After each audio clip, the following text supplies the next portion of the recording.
The woman who gave the Democrat response to the president's address last week, the woman that we're told is a rising star in the party, apparently thinks that the 77 million Americans who voted for Donald Trump are idiots, morons, or imbeciles because their brains haven't fully formed yet. And I use those words deliberately because that's how those words are defined. So a woman who wants to run for president thinks the only reason anyone would ever vote for Donald Trump is because they're stupid. We're about to turn 250 years old, right? We're still pretty young for a country. These are our like our angry teenage years, right? We are going through this push and pull where we're happy, we're sad, we want this, we want that.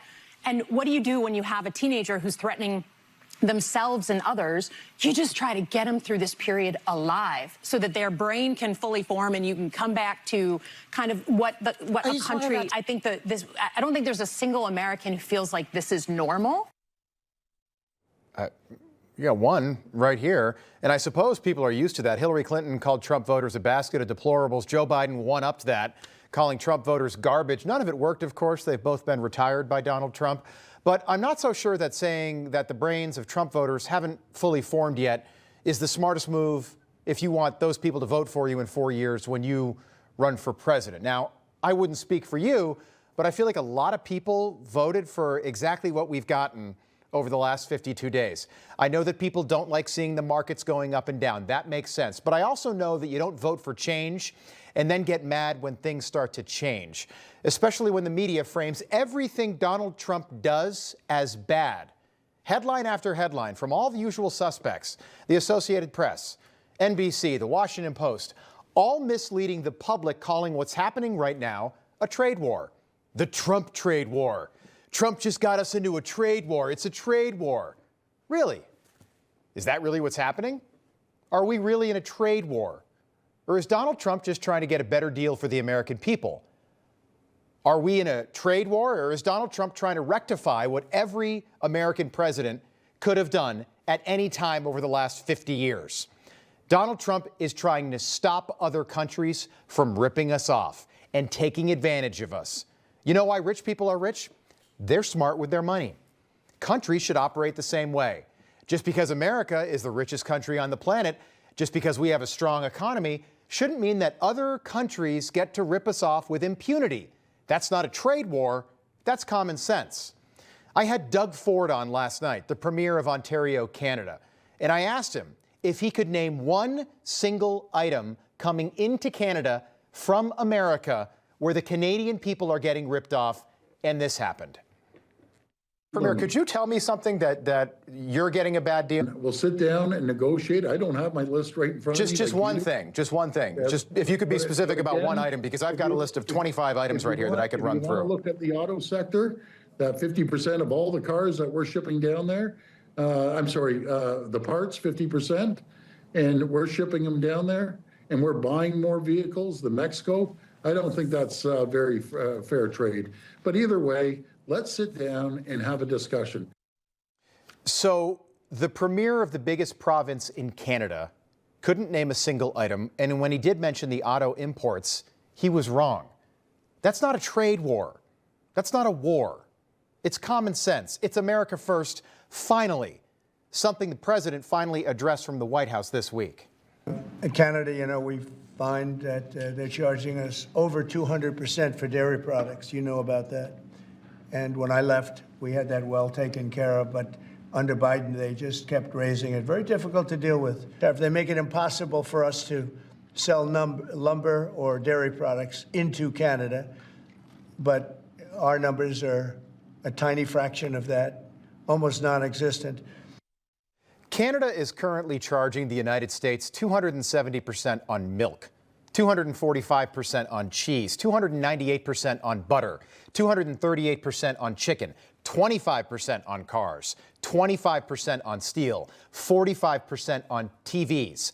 That's not a trade war. That's America getting ripped off by people who claim to be our friends. Donald Trump is just the first president to actually care. And guess what? It looks like that caring is working. The national average for a gallon of gas today, $3.03 a gallon. Still high, but that's the lowest it's been in more than 3 years, March 2021. Egg prices are falling. 33% cheaper than they were just 3 weeks ago today.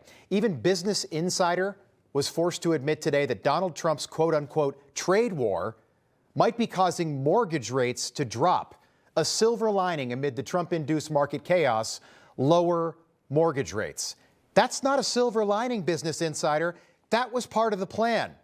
And look at this from CNBC. Mortgage demand surges 11% higher as interest rates drop for a 6th straight week. Well, that's interesting.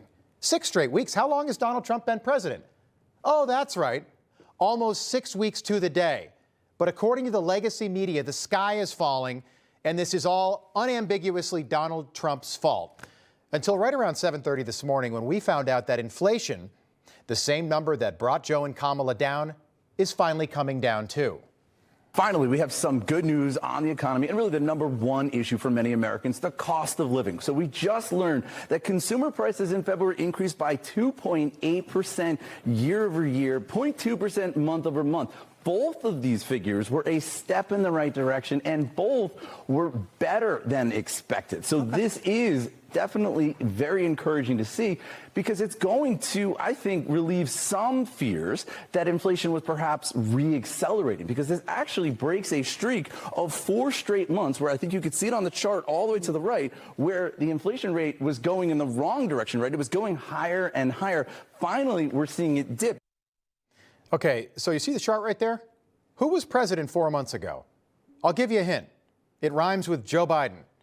Again, that's not a trade war. That doesn't sound like a trade war to me. It sounds like calculated policy pushed aggressively by a president who actually cares about how America's being treated by our friends and allies, which is how Democrats always describe our relationship with Mexico and Canada. Friends and allies. They love to say friends and allies. They certainly don't treat us like friends. Do I have a problem with Mexicans? No. Do I have a problem with Canadians? No. But I have a problem with Mexico and Canada hurting America. And when 15 million people cross the border illegally from Mexico, I've got a problem with that.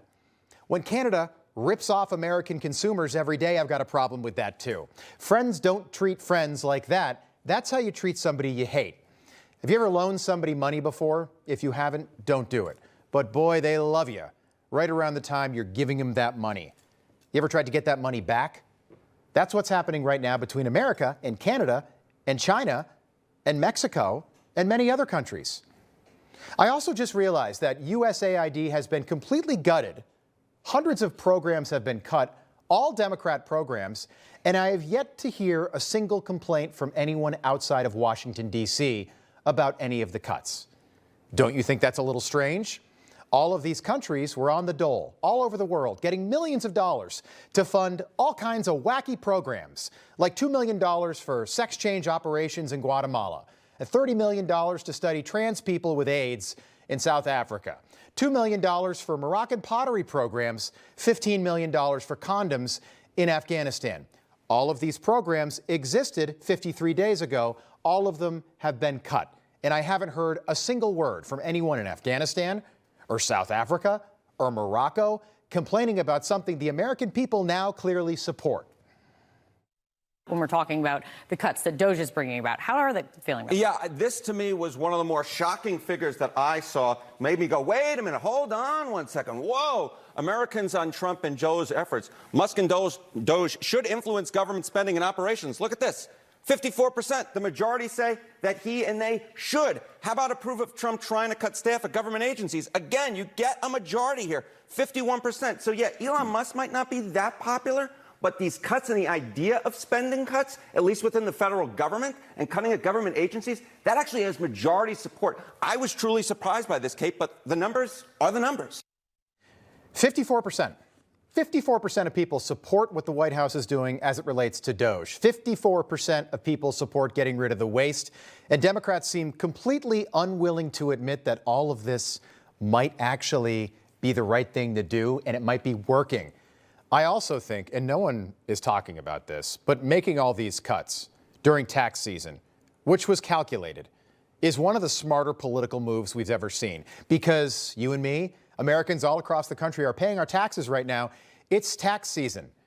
And while Americans are doling out thousands of dollars, millions of dollars in some cases to the government, they're hearing about everything that Democrats were spending your tax dollars on.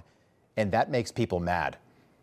The Washington Post writing that many Democrats are worried that their party is even weaker than it appeared after Trump's victory in November. And for now, Democrats hope that Trump and Republicans will make enough mistakes to offer them a way back. They want Donald Trump to fail, but it doesn't look like it's going to be that easy. And Bill Maher had a much different take.